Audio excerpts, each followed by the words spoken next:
Já ouviram aquele ditado? Clássico é clássico e vice-versa. Pois é, os clássicos mais eletrizantes do Nordeste no final de semana, né?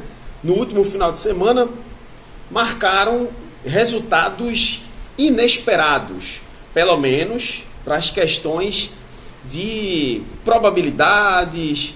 Mas é aquilo, cara, a questão de tradição dos clássicos impera sim, e a gente vê isso aqui em Pernambuco também, quando a gente vê o Santa Cruz mesmo passando por situações embaraçosas na sua história, quando pega o Sport, tenta de toda forma se sobressair no jogo, né? No último jogo o Sport não jogou até bem, mesmo com um plantel quase, 10 vezes a mais que o Santa Cruz, ou 5, 8 vezes a mais, em termos de dinheiro, em termos de folha salarial, e o Santa Cruz parelhou um pouco o jogo, né? Mas aí no fim o Sport ganhou e manteve a superioridade dos clássicos aqui nos últimos 3 anos. Mas você vê que tem jogo. Então, Ceará e Fortaleza, clássico rei, Fortaleza e Ceará, é um jogo que nos últimos anos vem se provando de que há um nivelamento independente de o Ceará estar numa Série B ou do Fortaleza estar numa crise durante um período. O Ceará, inclusive, ano passado, o Ceará eliminou o Fortaleza da semifinal da Copa do Nordeste e fez a final com o Sport. Então, não significa... O favoritismo existe, mas ele não significa que, teoricamente, vai ser aquele resultado. Vou contar aí as histórias também de Bahia e Vitória, Bavi. Os dois grandes jogos, Bahia e Vitória. O Vitória dentro do Barradão é um time muito pesado ali para você conseguir a vitória, né? O triunfo, né? Como o torcedor do Bahia fala, né? O time do Vitória foi muito aplicado. Aliás, o time do Ceará e o time do Vitória jogaram os jogos da vida. E teoricamente, os dois times com mais poder do Nordeste, Fortaleza e Bahia, não conseguiram manter a superioridade dentro do clássico. O Ceará ainda conseguiu um empate no fim, depois de uma virada espetacular do Fortaleza no segundo tempo, mas o Bahia acabou perdendo para o Vitória, né? Perdeu para o time do Vitória num jogo espetacular também. Então, senta aí para a gente dar essa conversa, deixa o like também, né? É importante para o canal aqui deixar o like, se inscrever para quem não é inscrito também, compartilhar nos grupos de WhatsApp, mandar aí o conteúdo. E você, torcedor do Vitória, feliz? Eu sei que tem muitos torcedores do Vitória aqui esperando um vídeo. E sem dúvida, sinta-se, vamos dizer, homenageado aí, porque eu vou falar do Vitória, da bela partida que o Vitória fez hoje. E também vou falar aqui, torcedor do Ceará, e aí, satisfeito com o empate? Eu acho que não, pela questão do primeiro tempo. O Ceará abre 2-0, um jogo onde poderia ter, vamos dizer assim, determinado o resultado já e terminado a partida com 3 pontos e vitória em cima do rival, mas enfim, depois teve algumas mudanças. Eu acho que o poder defensivo, né, pode ter determinado o jogo.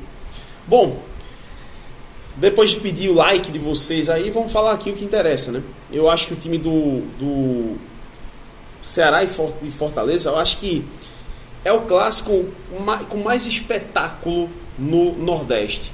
Quando eu falo de espetáculo, eu falo do campo em si, do extracampo. Não sei se vocês viram, né? Teve mosaico, teve provocação rebatendo o mosaico, né? A torcida do Fortaleza, né? Acredito eu, que se referiu às dívidas do Ceará que apareceram há pouco tempo, né, de alguns jogadores botaram na justiça e tal, e aí tem o mosaico, né, o seu Barriga, né, pedindo para pagar o que deve, né, o Fortaleza falando, né, pro Ceará, paga o que deve, coisa e tal, mas aí a torcida do Ceará não fica por baixo e já fez, né, o mosaico ali com um cheque na mão do seu Madruga ali, uma montagem, né? O cheque referente a um jogo polêmico da história do Fortaleza, que evitou, né, um rebaixamento, onde precisava fazer um saldo em cima do CRB e supostamente teria comprado o jogo, né? E aí foram muitas situações aí faladas na época.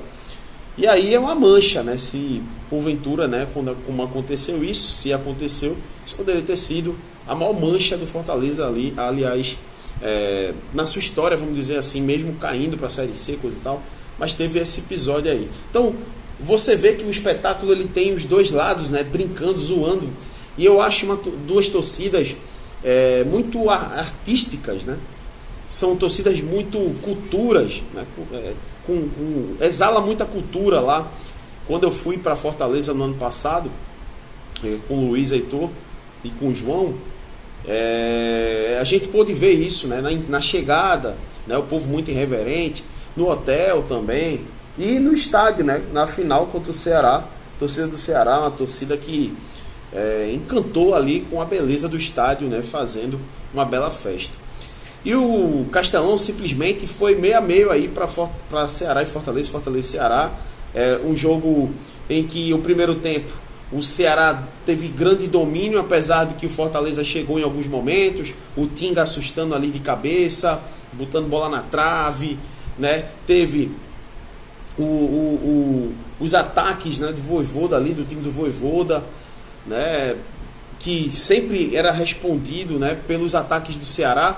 Mas o Ceará iniciou fazendo os gols, né, que deu a vitória parcial para a equipe cearense, né, onde determinava que o time cearense estava, bem dizer, com a mão na vitória, né, 2-0, né, e deixando a desejar o time do Fortaleza, onde parecia estar sentindo, né, que o Ceará jogou um futebol acima do que era esperado por eles, né? E aí o time do Mancini tendo aquela raça, né? Aquela determinação no primeiro tempo, mas aí existem alguns defeitos do time do Wagner Mancini, que é o setor defensivo, né?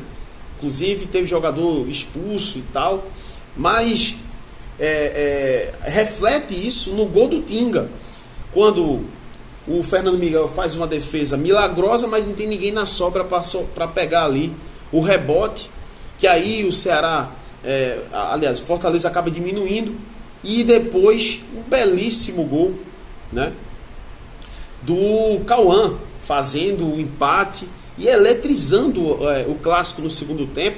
O time do Vojvoda com certeza não ia aceitar o golpe muito baixo do Ceará com 2-0. E aí o time do Vojvoda vai tentando buscar o resultado no segundo tempo e tentando atacar de todas as maneiras. E aí, com algumas substituições, alguns acertos ali do técnico Vojvoda, vai para o segundo tempo. E uma belíssima jogada do Machuca. O jogador fez um golaço também, mas aí a bola desviou, né? Golaço que eu falo, galera, é pela jogada. Ele sai penteando todo mundo ali na ponta e vai batendo cruzado, mas aí a bola acaba desviando no defensor do Ceará, e aí engana o goleiro, e o 3-2 acontece. Quando a gente acha que o clássico ele tem espetáculos já determinantes, acontece sempre um plus, e esse plus é esse gol aí, mas aí teve outro plus, e eu acho que eu sinto falta de um clássico desse aqui em Pernambuco, não é pelo nível das equipes, mas sim por tudo que engloba, né? Lá o governo investe pesado nos clubes, investe pesado na cultura dos times, envolvendo a cidade, né? A cidade respira também o clássico lá em Fortaleza, e aqui falta isso também. Eu acho que falta os jogadores, quando chegam aqui, sentiram que é um Esporte Santa. Eu acho que precisa resgatar esse clássico, porque nos últimos anos o Santa Cruz não está vivendo uma fase esplendorosa, isso também pesa um pouco. Mas também pro lado do esporte, poxa, às vezes parece que o esporte encara o clássico Esporte Santa, porque existem muitas mudanças de jogadores, né, saída e entrada no plantel, mas parece que tipo um time realmente de quarta divisão, vamos jogar aqui porque a gente é superior, coisa e tal. E talvez tenha acontecido isso no jogo do Fortaleza. O Fortaleza pode ter pensado, o Ceará está na Série B, está vivendo uma crise financeira, a gente vai poder aí conseguir vencer, né, o jogo de uma forma um pouco mais tranquila, mas aí o Ceará joga o jogo da vida, e é isso que é o clássico, né? É o jogo da vida dos caras, assim. Então, o Fortaleza, quando vira o jogo, o Ceará vai buscar. E numa jogada despretensiosa, dentro da área, bate e rebate ali numa bola cruzada, uma cabeçada, o Pikachu estica o braço na frente da trave. Acredito eu que o Pikachu pensou, né, que a bola, que ele estava... Inclusive eu tenho quase certeza de que não ia ser gol essa cabeçada. Ele esticou o braço na trave e a bola poderia ter batido na trave. E ele estava à frente da trave, né? E aí, pênalti, né? Ele abre, ele tem uma amplitude, né, no braço ali. E aí é pênalti e o Saulo Mineiro dá números finais da partida, 3-3.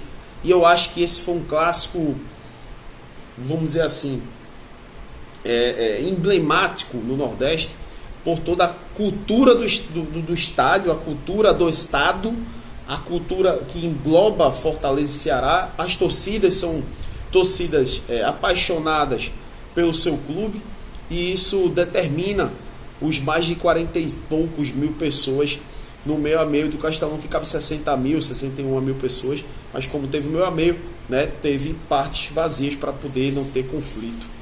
Então, eu acho que está de parabéns o torcedor do Ceará e do Fortaleza pelo espetáculo, mas eu acho que o Ceará sai com um gostinho de, poxa, velho, era para a gente conseguir a vitória, e poderia ter conseguido, né? Claro, eu não sou um torcedor ou concurso, ou um analista ou concurso para dizer o melhor do Fortaleza, o melhor do Ceará. Eu acho que isso é a particularidade das torcidas, mas eu acho que pelo um ponto de vista de fora, o espetáculo deu um brilho no Brasil nesse final de semana, principalmente porque se retratou muitas coisas aí, de provocações, etc.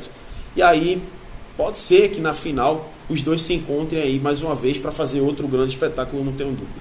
Quanto ao Bavi, o Bavi tem muitos molhos diferentes, né? O Bahia tem o Grupo City agora e virou uma equipe muito forte, né? Tassiano, Everton Ribeiro, Cauli, Juba. Inclusive, queria deixar aqui uma ressalva aqui do lance do Juba. Aliás, 2 lances do Juba no jogo, que vale aqui ser comentado, porque porventura, se eu esquecer dessa análise desse jogo, falar dessas partes, já estou falando aqui. Que baita falta, né? Baita cobrança de falta o Juba botou ali na trave, no travessão. O Juba, ele tem um pé calibrado. Quando ele encaixa na equipe, você pode, o torcedor do Bahia, você pode ter certeza, né, que o Juba, quando ele tá muito afim do jogo, quando ele tá muito leve com a camisa do time que ele joga, ele vai dar frutos. Até quando você menos espera, tá na baixa, Juba na baixa, ele bate um escanteio na cabeça do atacante, ele bate uma falta e faz um gol. É isso, Juba. Um chute despretensioso, rasteiro leve ali no cantinho. O Juba, mesmo em baixa, ele consegue entregar alguns números. Eu espero que possa ser no Bahia também. Não sou esse tipo de torcedor que vai dizer, não, eu quero que o Juba se dane aí porque foi pro Bahia. Não ligo para isso. Eu acho que o cara tem que buscar a melhora dele. E o outro lance foi um belo cruzamento, o segundo gol do Bahia, né? Que golaço, velho. Um belo cruzamento, um arco perfeito de um lateral que sabe bater na bola, na cabeçada do Everton Ribeiro. Bom, vamos já falando dos dois, né?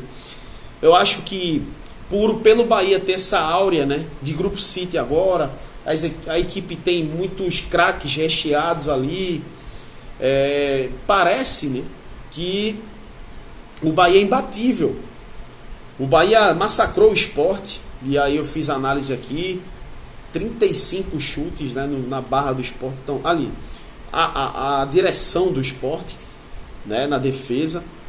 E aí o Bahia tomou conta das ações, mas eu acredito, né, que são jogos que você pega como exemplo assim para dizer, aqui teve falhas grotescas, por isso que o Bahia se sobressaiu.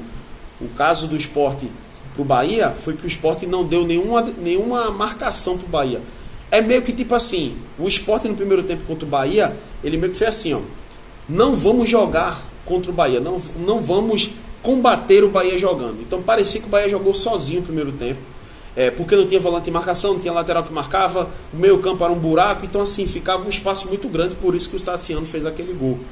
Mas quando você pega um clássico Bavi, é diferente, porque o Vitória, assim como o Ceará, mesmo em baixa, joga o jogo da vida dele. E aí o Vitória jogou de fato uma grande partida dentro do Barradão, com o seu mais de 30 mil pessoas ali empurrando o time do Vitória para uma vitória gigantesca do time do Vitória, onde se sobressaiu 2 jogadores que fizeram a dupla da partida. Eu acho que se fosse um prêmio para uma dupla no jogo, essa dupla teria que ser o Alejandro e o Oswaldo. Esses dois ditaram o jogo. Beleza. O Matheus Gonçalves, quando entrou, deu uma mobilidade muito grande. O Vitória ficou um pouco mais ligeiro. Isso confundiu a defesa lenta do time do Bahia. E eu já falava desde o jogo do Bahia Sport que a defesa também... eu falei até nas lives do Luiz. A defesa do Bahia é uma defesa que tem um pouco de lentidão mesmo. Mas quando pega uma equipe que não é mais qualificada que ela consegue sobressair, sendo que aí você tem um azar, entre aspas assim, de pegar uma equipe como Vitória, que tem jogadores muito ariscos, Oswaldo, Matheus Gonçalves, o próprio Alejandro, muito inteligente, e foi assim que foi o primeiro gol do Vitória, uma bola infiltrada na defesa do Bahia, onde ele faz o pivô, dá uma belíssima assistência de calcanhar, e aí o Oswaldo chuta por baixo do goleiro, fazendo ali, o goleiro Adriel fazendo 1-0 para o Vitória, né? E aí o Vitória, que jogo, quis para cima de todas as formas, né? Mas aí o Bahia chega ao empate, né? O Bahia consegue um empate, uma boa jogada também, fazendo com que o Vitória sofra, né? E nas costas ainda do Wagner Leonardo, beleza, o Wagner Leonardo no segundo tempo é um capítulo à parte no segundo tempo, porque ele evitou um gol que poderia ser um gol do Bahia, mas ele teve 2 gols. Vou pegar como exemplo, eu analiso o meu time da forma que eu analiso o time dos outros.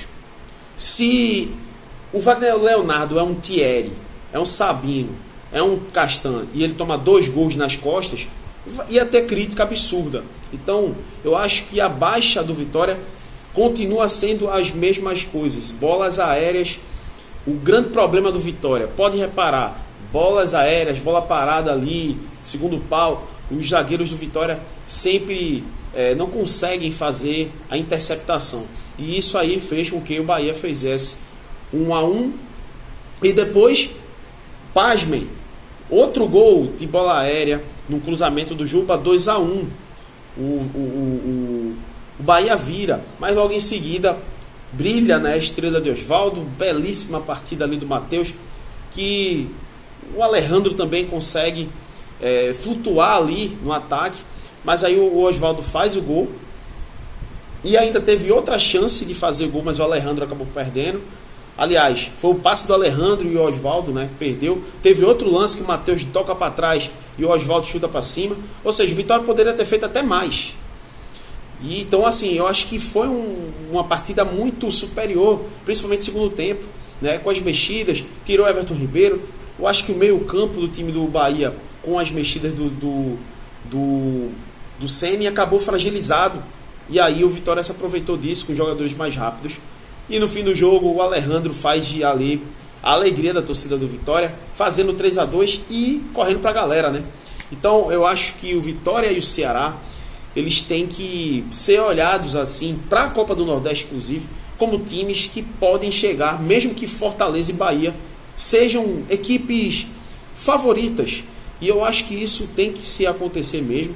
O favorito existe sempre em clássico, mas eu acho que o futebol é 11 contra 11, né? E é uma fala do futebol que a gente tem que respeitar de fato, sem dúvida. Essa é a minha análise de Bahia e Vitória. Vitória conseguiu uma grande vitória em cima do Bahia, no Barradão, e o empate do Clássico Rei 3-3 de Fortaleza e Ceará. Beleza? Deixa o teu like, se inscreve aqui no canal e diz a tua opinião.